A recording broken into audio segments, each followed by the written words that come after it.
মির্জা ফখরুল কইছে জনগণ গণভোট বুঝে না, সনদও বুঝে না। তো বুঝানোর দায়িত্বটা কার? না বুঝলে পলিটিশিয়ানদের। তো আপনি পারেন না কেন বুঝাইতে? আপনি বুঝান নাই কেন? জনগণ গণতন্ত্র কারে বলে বুঝে, বাংলাদেশি জাতীয়তাবাদ কারে বলে বুঝে? উনি জিজ্ঞাসেন কাউরে? সাধারণ জনগণের কথা বাদ দেন, বিএনপির একজন কর্মী সমর্থকরে জিজ্ঞেস করে দেখেন তো কি উত্তর পান। এর মধ্যে দেখলাম জয়নুল আবেদিন ফারুক গণভোটের না ভোট দেওয়ার আহ্বান জানাইছে। দেখেন এই নিরেট বেকুবড়ে আপনি কি বলবেন? হুদাই পলিটিক্স করে, পলিটিক্সের বোঝে না, পলিটিক্স করতে আসছে। এমপি মনিত মন্ত্রী মিনিস্টার হয়ে যায়, হুইপ হয়ে যায়। তার দল কি জুলাই সনদের বিরোধী? তার দল তো লাফাইতে লাফাইতে গিয়ে জুলাই সনদে সাইন করে এসেছে। গণভোট তো হবে জুলাই সনদের উপরে, মানে সে যেইটাই সাইন করে এসছে তার উপরে গণভোট হবে। এরা দেখেন দেশ চালানোর খায়েশ করে। আচ্ছা, তর্কের খাতিরে ধরে নিলাম বিএনপি জুলাই সনদের বিরুদ্ধে, তারপরে ধরেন গণভোট হয়েছে এবং জুলাই সনদ বিরোধীরা মানে বিএনপি আর আওয়ামী লীগও তো জুলাই সনদের বিরোধী, তারা না ভোট দিছে, ফলে গণভোটে না জিতে গেছে। তাইলে রক্তে লেখা জুলাই সনদের পরিণতি কি হবে? আমি কই না যে বিএনপি বড়, তাই তার নিজেই নিজে মারে। বিএনপি যখন না ভোটের ক্যাম্পেইন করবে তখন নিজের নিজেই কেমনে মারবে সেটা বুঝে নিতেছে। আসেন আগে একটা বিষয় একটু খোলাসা করে নি। আমার তো শত্রুর অভাব নাই, শত্রুরা বেশিরভাগই মূর্খসোদা। তাই মূর্খসোদারা এসে বলবে জুলাই সনদকে ফালতু কইছে এ পিনাকি কয়দিন আগেই। আজ জুলাই সনদ প্রেমে গদ গদ হইছে। আমি এখনো মনে করি জুলাই সনদ ফালতু। এইটা আমরা বিপ্লবের পরে যে রাষ্ট্র তৈরি করতে চাইছিলাম, অন্তত আমি চাইছিলাম, সেটা করতে পারবে না। কিন্তু একটা দেশের সব রাজনৈতিক দল আলাপ আলোচনা করে এটা পর্যন্ত আগাইছে, সেটা একটা মূল্য আছে না? আমি চিটাগাং যাইতে চাই, গাড়ি চড়িছি, গাড়ি এসে কুমিল্লাত নষ্ট হয়ে গেলো, তা আমি কি যাইতে পারিছি চিটাগাঙে? পারি নাই। গাড়িটা কি ফালতু? ফালতু। কুমিল্লা পর্যন্ত আসছি, সত্য আসছি, এটা কি ফেলাই দিতে দিয়ে ঢাকার দিকে রওনা দিব, নাকি চান্সে থাকবো অন্য গাড়ি চেয়ে চিটাগাঙের দিকে যাবো? চিটাগাঙের দিকে যাবো তো, বোঝা গেছে। জুলাই সনদ হ্যাঁ ভোট পাইলে ভালো, রাজনৈতিক দলের সমঝোতা জনগণ মাইনে নিছে, এটা বোঝা যাবে। আর যদি না ভোট পায় তাইলে জনগণের আকাঙ্ক্ষাকে রাজনৈতিক দল ধারণ করতে পারেনি, এটাই বোঝা যাবে। বিষয়টা একটু জটিল মনে হইতেছে, আমরা একটু গভীরে গিয়ে আলাপ করব। আসেন আল্লাহর নামে শুরু করি। অনেক এখন কইতেছে গণভোটে না জয়ী হইলে আমরা কি 2024-এর 5ই আগস্টের আগে ফিরে যাব? না, যাব না। কেন যাব না সেটা বুঝতে হইলে একটা গভীর দার্শনিক আলাপে প্রবেশ করতে হবে। আবার ডরেন না, চেলচেলায় বুঝা যাবেন। এই বিষয়গুলো বোঝা দরকার আছে সবার। এটা না বুঝলে রাজনৈতিক দলগুলো সবসময় মাথায় কাঁঠাল ভেঙে খাবে আর ধুনফুন বুঝাবে, ওরা নিজেরাই বুঝে না। তো ইতিহাসকে, রাজনীতিকে, ঘটনাকে ব্যাখ্যা করতে শিখবেন, তাইলে মজা লাগবে। এরপরে কখনো পিনাকের ভিডিও যদি নাও আসে তাইলে নিজে নিজে পথ চিনে নিতে পারবেন। এটাতেই বুঝবেন কেন হাসিনা বা আওয়ামী লীগের প্রত্যাবর্তন আর সম্ভব না। এই দার্শনিক আলোচনায় বুঝবেন কেন বাংলাদেশ আর কখনো পাকিস্তান হবে না, এটাও বুঝবেন। কেন বাংলাদেশকে আর কখনো পদানত করতে পারবে না ইন্ডিয়া, এটাও বুঝবেন। আসেন এই আলাপে ঢুকি। 2024 বলেন, 1971 বলেন, বা ফরাসি বিপ্লব বলেন, এগুলো বুঝতে হলে আমাদের একজন ফরাসি দার্শনিক আলাবাদিউরের শরণাপন্ন হইতে হবে, নাইলে আমরা কখনো 2024 বুঝবো না। আর সারাক্ষণ আতঙ্কে থাকবো এই হাসিনা বোধহয় চট করে ঢুকে গেল, আবার ফেসিবাদ ফিরে আসলো নাকি। উনি জন্ম নিয়েছিলেন 1937 সালে, আমার চাইতে 30 বছরের বড়। একজন ফরাসি দার্শনিক, সাহিত্যিক, নাট্যকার, রাজনৈতিক চিন্তাবিদ, একসাথে মেলা কিছু, একই অঙ্গে অনেক রূপ। এলাবাদিও জনগণের জীবনের সেই মুহূর্তগুলোকে বুঝতে চান, বোঝাইতে চান যেখানে পুরনো নিয়ম ভেঙে পড়ে এবং নতুন সত্য জন্ম নেয়। আমাদের জন্য খুবই প্রাসঙ্গিক। তিনি মনে করেন সত্য নির্দিষ্ট ঘটনার মাধ্যমে প্রকাশিত হয় এবং মানুষ সেই সত্যর মাধ্যমে নতুন পরিচয় তৈরি করে। তার মূল দার্শনিক অবদানগুলোর মধ্যে একটা হইতেছে ইভেন্ট থিওরি। এটাই ওনার সবচেয়ে বড় অবদান। তিনি বলেন যে সমাজ সাধারণত স্থিতিশীল অবস্থায় থাকে, এটাতে উনি বলছেন বিইং। হাসিনার আমলে যখন সবাই মনে করতেছিল আর কিছু হবে না, হাসিনা না মরা পর্যন্ত ক্ষমতায় থাকবে, সেইটা হইতেছে বিইং। কিন্তু হঠাৎ কিছু মুহূর্ত আসে যখন আগে সব নিয়ম ভেঙে যায়, এটাকে বলেন উনি ইভেন্ট, এবং নতুন সত্য তৈরি হয়। আর যারা সেই সত্যকে ধারণ করে তারা হয়ে ওঠে সাবজেক্ট। চারটা ধারণা: বিইং, ইভেন্ট, ট্রুথ, সাবজেক্ট। এটাই উনার দর্শনের কেন্দ্র। কঠিন লাগতেছে? লাগারই কথা, আমারও কঠিন লাগেছিল, বুঝতে মেলা সময় গেছে। আচ্ছা, আরো একটু বুঝাই বলতেছি। হ্যাঁ, বিইং বা অস্তিত্ব বা স্থিতাবস্থা, এটা বলতে বোঝায় যে যে অবস্থায় সবকিছু চলতে থাকে সেখানে নিয়ম অভ্যাস রীতি ক্ষমতা সব স্থির হয়ে থাকে, সেখানে সত্য প্রকাশ পায় না, সেখানে মানুষ নিজেদের গভীর সম্ভাবনাকে চেনে না। আমরা কি করতে পারি, আমাদের পক্ষে কি করা সম্ভব, মানুষ বুঝতে পারে না। যেমন হাসিনার শাসন যে টিকবে না, এটা অনেকে বুঝতে পারে নাই। এটি স্থিতাবস্থা। এটা যারা দেখতে পারে, যারা বলে হাসিনা টিকবে না, তারা তাদেরকে উপহাস করছে। এইটাকে স্বাভাবিক চলমান অবস্থা বলে, যেখানে পৃথিবী যেমন আছে তেমনই থাকবে। এই অবস্থায় মানুষ এবং সমাজ নিজেদের সীমাবদ্ধতা আর শক্তি নিয়ে সচেতন না, তার মধ্যে পরিবর্তনের কোনো আকাঙ্ক্ষা জাগে না, শুধু চলিচ্ছে চলিচ্ছে আর চলিচ্ছে। তার মানে বিইং হইতেছে স্থির অভ্যস্ত নিয়ম মাফিক অস্তিত্ব। এখন অনেকে কয় না যে পিনাকি দেশটাকে অস্থিতিশীল রাখতে চায়, এরা হইতেছে সেই স্থিতাবস্থার ফুট সোলজার, যারা চায় বাংলাদেশ আগে যেমন ছিল সেরকমই থাকুক। 2 নম্বরে হইতেছে ইভেন্ট বা বিচ্ছেদ মুহূর্ত। ইভেন্ট হইল যেই মুহূর্ত স্বাভাবিক অবস্থার ভিত ফাটায় চুরমার কইরা দেয়। এই বিইং বা স্বাভাবিক অবস্থা, স্থিতাবস্থা, এটার ভিত একেবারে চুরমার কইরা দেয়, ওইটাকে ভেঙে নতুন সম্ভাবনার দ্বার খুলে দেয়, যার আগমনটা আগের নিয়ম দিয়ে ব্যাখ্যা করা যায় না, যা হঠাৎ সত্যের আবির্ভাব ঘটায়। তাই ইভেন্ট আসলে একটা বিচ্ছেদ, এটাকে উনি বলছেন রাপসার, ভেঙে পড়ে, যেখানে পৃথিবী আগের মতো থাকে না, বাংলাদেশও আগের মতো নাই 2024-এর অগাস্ট বিপ্লবের পরে। এই ইভেন্টে হঠাৎ সত্যের উদ্ভব ঘটায়, পুরানো নিয়ম থেকে বিচ্ছেদ ঘটায়। 2024 সেই ইভেন্ট, সেই রাপসার, সময়ের গর্ভ থেকে চিৎকার করে রক্তস্নাত হয়ে জন্ম নেওয়া নতুন সময়। এরপরে আসে ট্রুথ। এই ট্রুথ মানে সত্য না, এই ট্রুথ হইল ইভেন্ট থেকে জন্ম নেওয়া এক নতুন সম্ভাবনা, এক নতুন নীতি, এক নতুন দিশা, যা সেই স্থিতাবস্থার পুরনো নিয়মকে চ্যালেঞ্জ করে, যা ধীরে ধীরে বাস্তবতাকে পরিবর্তন করতে পারে। তার মানে ট্রুথ একটা পথ, যা ইভেন্টের ভিতর থেকে উঠে আসে এবং ধীরে ধীরে পৃথিবীকে নতুনভাবে প্রকাশ করে। ট্রুথ হইতেছে ইভেন্ট থেকে জন্ম নেওয়া এক নতুন সম্ভাবনার পথ। এরপরে আসে সাবজেক্ট।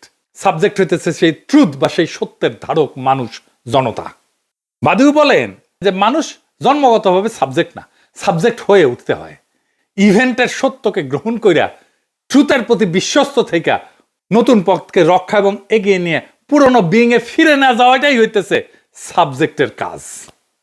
এই সাবজেক্ট ট্রুথের বাহক, বাংলাদেশের মানুষ এই সাবজেক্ট। এখন তার ভিতরে একটা নতুন চেতনার উন্মেষ হইছে ইভেন্টের ফলে, তার ভেতরে একটা সত্য জায়গা উঠছে, সে জিনিসের সম্ভাবনা জানে, সে এই ইভেন্টের বিপ্লবের সত্যকে ধারণ করে এবং তার ভিতর দিয়ে নতুন বাস্তবতা তৈরি করার চেষ্টা করে। সাবজেক্ট সবসময় ইভেন্টের সত্যকে নিজের দায়িত্ব হিসেবে গ্রহণ করে। 4টা ধারণা সম্পর্কে আবারও এডিটর সাহেব পাশে লিখে দেন। অস্তিত্ব বা বিইং, যে অবস্থায় আমরা চুপচাপ চলি।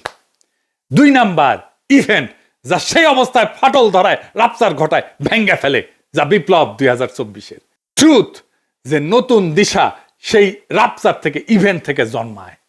সাবজেক্ট, যে মানুষ সেই নতুন দিশাকে ধারণ করে এগায় যায়। এক বাক্যে যদি বুঝায় বলি, অস্তিত্বের নীরব স্থবিরতার মধ্যে হঠাৎ ঘটে যাওয়া বিপ্লব থেকে যে নতুন সত্য জন্ম নেয় এবং যে জনগোষ্ঠী সেই সত্যের প্রতি বিশ্বস্ত থাকে, সেই পরিণত হয় সাবজেক্টে। তাহলে জুলাই সনদের নৈতিক ভিত্তি কি, ইভেন্ট নাকি ভোট? বাংলাদেশ একটা নতুন কালপর্বে প্রবেশ করছে, সেখানে জুলাই সনদ উত্থিত হয়েছে বিপ্লব থেকে, ইভেন্ট থেকে। তাই জুলাই সনদ গণভোটে হাইরা গেলেও তার বৈধতা হারায় না। জুলাই সনদ হইতেছে জনগণের উত্থানে জন্ম নেওয়া নতুন ভিত্তিনীতি। এটা ভোটে জেতা দিয়ে তৈরি হয় না। এই ভিত্তিনীতি তৈরি হয় ঐতিহাসিক ঘটনাবলী, উত্থান, জনক্ষমতা, সামাজিক রূপান্তর এবং সম্মিলিত দাবির ভিত্তিতে। বিএনপি বলে না সংসদে যে সবকিছু ঠিক করব, ভোটে সবকিছু ঠিক হবে না। ভিত্তিনীতি তৈরি হয় বিপ্লবে, অভ্যুত্থানে, জনগণের আকাঙ্ক্ষায়, গণ আকাঙ্ক্ষায়, ভোটে না। জুলাই সনদ ঐতিহাসিকভাবে জন্ম নেওয়া নতুন ভিত্তি চুক্তি। ভোট তার বৈধতা বাড়াইতে পারে বা কমাইতে পারে, কিন্তু বাতিল করতে পারে না। জুলাই সনদ কোনো দলীয় প্রতিশ্রুতি না যে ভোটে হারলে বাতিল হয়ে যাবে। এটা হইল বর্ষা বিপ্লবের রাজনৈতিক ফল, জনসম্মতির উপরে লেখা দলিল, 25টা রাজনৈতিক শক্তির সই করা কাঠামো, ইতিহাসে জন্ম নেওয়া নতুন ভিত্তি। এইটা এক্সট্রা কনস্টিটিউশনাল সত্য মুহূর্ত। এইগুলোর কারণে জুলাই সনদ একটা ভিত্তিনীতি অস্থায়ী হইতে পারে, এটা গণভোটে স্থায়ী হবে। আর যদি গণভোটে না ভোট পায়, তারপরেও একটা নতুন সত্য উত্থিত হবে, সেটা আমরা আসব। এইবার আসেন আর একটা বিষয় দিয়ে আর একটু এটা বুঝে দেখি। আরেকজন দার্শনিকের আলোচনা একটু বুঝে দেখবো। এখন কইবে আমার ক্ষুদ্র ভাতার বগিনা আজকে দর্শন দিয়ে একেবারে ভাগাভাগি করে ফেলছে, মাথার উপর দিয়ে যাইতেছে না মাথার উপর দিয়ে। আমি জানি অনেকেই বুঝতেছেন। আসেন আর একটা বিষয় বুঝে দেখি, সেটা বৈধতা, জনবৈধতা।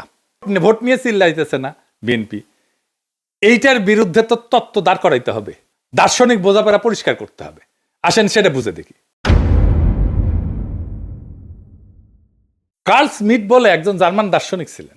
ওনার সবচেয়ে বিখ্যাত ধারণা বা বিখ্যাত উক্তি হইতেছে, sovereign is he who decide the exception.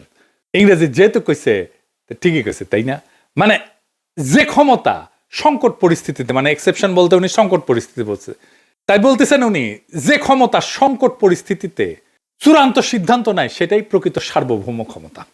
আর একটু বুঝে দেখি, খুব চমৎকার একটা বিষয়। কিন্তু সংবিধান ভেতরে নিয়ম সাধারণ সময় চলে, কিন্তু সংকট এলে সংবিধান কাজ করে না, নিয়ম কাজ করে না, সিদ্ধান্তই রাজনীতিকে নির্ধারণ করে।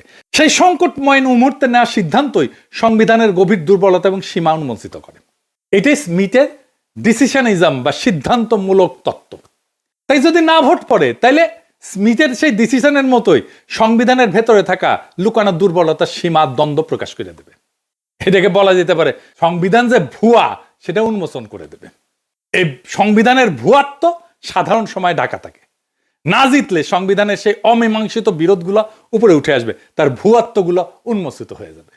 কোন দ্বন্দ্বটা সামনে আসবে? জনগণ বনাম দলীয় এলিট, কনস্টিটিউয়েন্ট পাওয়ার বনাম কনস্টিটিউয়েট পাওয়ার, মানে জনসার্বভৌমত্ব বনাম দলীয় আধিপত্য, অতীতের সেন্ট্রালাইজ রাষ্ট্র বনাম জুলাই উত্থানের দাবি করা নতুন কাঠামো, সংবিধানের পুরনো ভাষা বনাম রাজনৈতিক বাস্তবতা। সংবিধান সাধারণ সময়কে নিজেকে সম্পূর্ণ দেখাইলেও স্মিথের মতে সংকটে তার আসল দুর্বলতা প্রকাশ পায়। আমাদের প্রিয় সলিমুল্লাহ খানের প্রিয় দার্শনিক আছে লাকা, উনি একটা কথা বলেন, জুইসাস বাংলায় সরাসরি মানে হইতেছে স্বাধীন, তীব্র, অপ্রতিরোধ আকাঙ্ক্ষা, নিজের অস্তিত্বের পরিপূর্ণতা, নিষিদ্ধ বা দমন করা আনন্দ, ইচ্ছার মুক্তি, অতি নিয়ন্ত্রণের বিরুদ্ধে স্বাধীনতার বিস্ফোরণ। রাজনীতিতে জুইসাস বলতে বোঝানো হয় জনগণের নিজস্ব তীব্র ইচ্ছাশক্তি, দমন করা রাজনৈতিক আকাঙ্ক্ষার প্রকাশ, স্বাধীনতার অনুভূতি, রাষ্ট্রশক্তির উপরে নিজেদের নিজস্ব ক্ষমতার দাবি, যা কোনো দল, সংসদ, নিয়ম দিয়ে পুরোপুরি নিয়ন্ত্রণ করা যায় না। না ভোটের যদি জয় হয়, তাহলে জনগণের সেই তীব্র ইচ্ছাশক্তির জয় হবে, জুইসাসের জয় হবে। জনগণ না ভোট দেওয়ার অর্থ হচ্ছে আমি তোমার ঐক্যমত কমিশনে বসে লেখা সংস্কার কমিশন দিনা, অর্থাৎ জনগণ নিজেরাই সিদ্ধান্তের উৎস। জনগণের আকাঙ্ক্ষা আর দলীয় বোঝাপড়া এটা পৃথক। জনগণ সংবিধানের উপরে কনস্টিটিউয়েন্ট পাওয়ার হিসেবে, সার্বভৌম ক্ষমতা হিসেবে আত্মপ্রকাশ করবে না ভোটের মাধ্যমে। তাইলে হ্যাঁ ভোট দিলে জুলাই সনদ জনগণের ভোটে বৈধ হবে, না ভোট দিলে জনগণের ভোটে সংবিধানের সীমা উন্মোচিত হবে। সংবিধানের সীমা বিষয়টা আর একটু বুঝেনি, তাছাড়া বিষয়টা খুব স্পষ্টভাবে বোঝা যাইতেছে না। একই জিনিস বারবার আসতেছে বলে বিরক্ত হয় না, এই বিষয়টা খুব গভীরভাবে আমাদের বুঝে থাকা দরকার। খুব জটিল বিষয়, কিন্তু এটা না বুঝলে আমাদের মাথায় কিন্তু সবসময় কাঁঠাল ভেঙে খাবে। সংবিধানের গভীর দুর্বলতা বা সীমা বলতে আসলে কি বোঝানো হয়? সংবিধান সবসময় দুইটা স্তরে কাজ করে। কনস্টিটিউয়েন্ট পাওয়ার, পাশে লিখে দেন এডিটর সাহেব, লেখা, নিয়ম, ধারা, প্রতিষ্ঠান। আর কনস্টিটিউয়েন্ট পাওয়ার, জনগণের মূল সার্বভৌম ক্ষমতা। সংবিধানের দুর্বলতা তখনই প্রকাশ পায় যখন লেখা নিয়ম বা কনস্টিটিউয়েন্ট পাওয়ার, যেটা জনগণের আসল ইচ্ছা বা সার্বভৌম ক্ষমতাকে ধরে রাখতে পারে না। মানে হইতেছে আমরা জনগণ যেটা পাই সেটাই সার্বভৌম ক্ষমতা, কনস্টিটিউয়েন্ট পাওয়ার। আর কনস্টিটিউয়েন্ট পাওয়ার সেটা হইতেছে এই জনগণের ইচ্ছা থেকে যেই ক্ষমতা সংবিধানের মাধ্যমে লিখিত হয়। বোঝা গেছে? আমার ইচ্ছাটা হচ্ছে সার্বভৌম ক্ষমতা, লেখালেখিটা হচ্ছে কনস্টিটিউয়েন্ট পাওয়ার। তার মানে সংবিধান যখন আমার জনগণের সার্বভৌম ইচ্ছাকে ধারণ করতে পারে না, ওখানে যেটা লেখা আছে আর জনগণের যেটা সার্বভৌম ইচ্ছা, সেই দুটো এক না, তখনই এই ফাটল তৈরি হয়। এটি সীমা। সংবিধান অনেক সময় রাজনৈতিক বাস্তবতা ধরে রাখতে ব্যর্থ হয়। কখন? যখন রাষ্ট্রযন্ত্র বদলায়, জনগণের রাজনৈতিক আকাঙ্ক্ষা বদলায়, আন্দোলন বা বিপ্লব হয়, পুরনো দল, পুরনো রাষ্ট্র কাঠামো যখন ভেঙে পড়ে, নতুন বৈধতা চায় যখন জনগণ, তখন সংবিধানে পুরনো লেখা সেই নতুন বাস্তবতাকে ধারণ করতে পারে না। এই অক্ষমতা একটা গভীর দুর্বলতা সংবিধানের। সংবিধান কেবল নিয়ম বলে, কিন্তু সংকটে কাজ করার ভাষা থাকে না তার। স্মিথের ভাষায় নিয়ম শুধু স্বাভাবিক সময়ের জন্য, সংকটে সে অক্ষম। নিয়ম স্বাভাবিক সময়ের জন্য, সংকটে সে অক্ষম। সংবিধান স্বাভাবিক সময়ের জন্য, সংকটে সংবিধান না, জনগণের সার্বভৌম ইচ্ছা। তখন সিদ্ধান্ত রাজনীতির আসল চেহারা দেখায়। যখন নির্বাচন ভেঙে পড়ে, রাষ্ট্র ব্যর্থ হয়, শাসক পালায়, হাসিনা যেমন পালাইছে, জনগণ রাস্তায় নেমে আসে, সংবিধান বলে না কি করতে হবে। এটাই ফল্ট লাইন, এটাই সংবিধানের সীমা। সংবিধান দাঁড়ায় থাকে দলীয় ভারসাম্যের উপরে, জনগণের উপরে না। বেশিরভাগ দেশের মতো বাংলাদেশেও সংবিধান রচিত হয় দলীয় সমঝোতায়। শাসক দলই ব্যাখ্যা করে, আদালত রাজনৈতিক চাপের বাইরে না। ফলে সংকট আসলে দলীয় স্বার্থে আগে আসে, জনগণ সার্বভৌমত্ব আগে আসে না। এটাই সংবিধানের সীমা। সংবিধান নিজেকে পরিবর্তন করার ক্ষমতা নিজেই আটকায় দেয়। সংবিধানের সবচেয়ে বড় দুর্বলতা হলো নিজেকে পরিবর্তন করতে একই রাজনৈতিক শক্তির অনুমতি লাগে। যদি সংসদ দখলে থাকে, দলগুলো ক্ষমতা নির্ভর হয়, তাহলে সংবিধান বদলানো যায় না। রাষ্ট্র ভেঙে পড়লেও বদলানো যায় না। তাই আমরা পারতেছি না এখন সংবিধান বদলাইতে, কারণ সংবিধানই বলে যে সংখ্যাগরিষ্ঠতার মতামত লাগবে সংবিধান বদলাইতে। এটি স্ট্রাকচারাল উইকনেস। সংবিধান জনগণের সার্বভৌমত্বকে ইনস্টিটিউশনালাইজ করতে পারে না। সংবিধান ধরে নেয় যে জনগণ 5 বছরে একবার ভোট দেবে, বাকি সময় রাষ্ট্রই জনগণের প্রতিনিধি। জনগণ পরোক্ষভাবে সার্বভৌম, কিন্তু জুলাই উত্থানের মতো পরিস্থিতিতে জনগণ সরাসরি ক্ষমতা প্রয়োগ করছে। দলীয় কাঠামো ভেঙে গেছে, বিদ্যমান নিয়ম আর যথেষ্ট থাকে না। সংবিধান এই সরাসরি সার্বভৌমত্বকে ধারণ করতে পারে না। এটাই সংবিধানের ডিপ লিমিট, সব দেশের, শুধু আমাদের দেশের না। সেজন্য আমরা সংবিধানের বদল চাইছিলাম, নতুন সংবিধান চাইছিলাম। সংবিধান রাষ্ট্রযন্ত্রের শক্তির সামনে দুর্বল। সংবিধানে লেখা থাকে নাগরিক অধিকার, আইনের শাসন, স্বাধীন নির্বাচন। হয়েছে? সংবিধান তো ছিল, হাসিনার আমলে হয়েছে? হয় নাই। বাস্তবে সেনাবাহিনী, ব্যুরোক্রেসি, গোয়েন্দা সংস্থা, পুলিশ, আদালত, দলীয় আধিপত্য, এগুলো লিখিত সংবিধানের উপরে উঠে যায়। সংবিধান তখন একটা কাগজ হয়ে যায়, রাষ্ট্রযন্ত্রের সামনে দুর্বল। সংবিধান তো আমাদের অধিকারকে রক্ষা করতে পারেনি, সংবিধান তো ফ্যাসিবাদকে আটকাইতে পারেনি। তাই বর্ষা বিপ্লবের মধ্যে দিয়ে নতুন যে গণচুক্তি হয়েছে, সেটা স্বীকৃতি দিতে পারে না। এই জন্যই জনগণকে নতুন চুক্তি লিখতে হয়, নতুন সংবিধান লিখতে হয়। এটাই কনস্টিটিউয়েন্ট পাওয়ার। তাই গণভোটে যদি হ্যাঁ পড়ে, মানে জনগণ সনদের প্রস্তাবগুলো সরাসরি অনুমোদন করছে, এটা সনদের পপুলার ম্যান্ডেট তৈরি করবে। সনদ তখন মুভমেন্ট ডকুমেন্ট থেকে জন অনুমোদিত একটা রোড ম্যাপে পরিণত হবে। দলগুলোর উপরে সনদ বাস্তবায়নের নৈতিক রাজনৈতিক বাধ্যবাধকতা তৈরি হবে। সনদ তখন ভবিষ্যৎ সংবিধান সংশোধনের একটা ঐক্যমতের একটা ভিত্তি হয়ে দাঁড়াবে। এডিটর সাহেব লিখে দেন, হ্যাঁ ভোট সনদকে বৈধ এবং জনপ্রতিনিধিত্বমূলক দলিল হিসাবে গ্রহণ করবে। আর না হইলে জনগণের কনস্টিটিউয়েন্ট পাওয়ার প্রকাশ হবে, যেটা সবচেয়ে গুরুত্বপূর্ণ। না জেতা মানে সনদ বাতিল না। জনগণ বলছে আমি সার্বভৌম, আমি ঠিক করব। আমরা কাগজ তৈরি করিনি, আমরা চাই নিজেরাই ভবিষ্যতের নিয়ম নির্ধারণ করতে। জনগণ বলছে দলীয় প্যাকেজ না, আমরা নিজেরাই সংবিধানের ভিত্তি চুক্তি লিখব। এটাই হইল কনস্টিটিউয়েন্ট পাওয়ারের ঘোষণা, যেই ক্ষমতা দিয়া নতুন সংবিধান লেখা হয়। না মানে জনগণ বিদ্যমান সনদকে ছাড়াই যায় নিজেদের হাতে সংবিধান রচনার কাজ হাতে নিতে চায়। তাই হ্যাঁ হোক বা না হোক, কোনো ফলই এই জাতিকে হাসিনার ফ্যাসিবাদের পুরনো অন্ধকারে ফেরত নিয়ে যাবে না। কারণ এই গণভোট দলীয় স্বার্থের খেলা না, এটা জনগণের সার্বভৌম ক্ষমতার ঘোষণা। হ্যাঁ জিতলে সনদ পাবে বৈধতা, আর না জিতলে বোঝা যাবে বাংলার মানুষ দলীয় স্ক্রিপ্ট মানে না। তারা নিজেরাই নিজেদের ভবিষ্যৎ এবং সংবিধান লেখার দায়িত্ব নিতে চায়। গণভোটের ফল যাই হোক, এটা একটাই সত্য প্রকাশ করে, রাষ্ট্র আর দলের না, জনগণের। এটাই বর্ষা বিপ্লবের বিজয়, এটাই ছাত্র জনতার বিপ্লবের বিজয়, এটাই 2024-এর বিপ্লবের বিজয়। ইনকিলাব জিন্দাবাদ।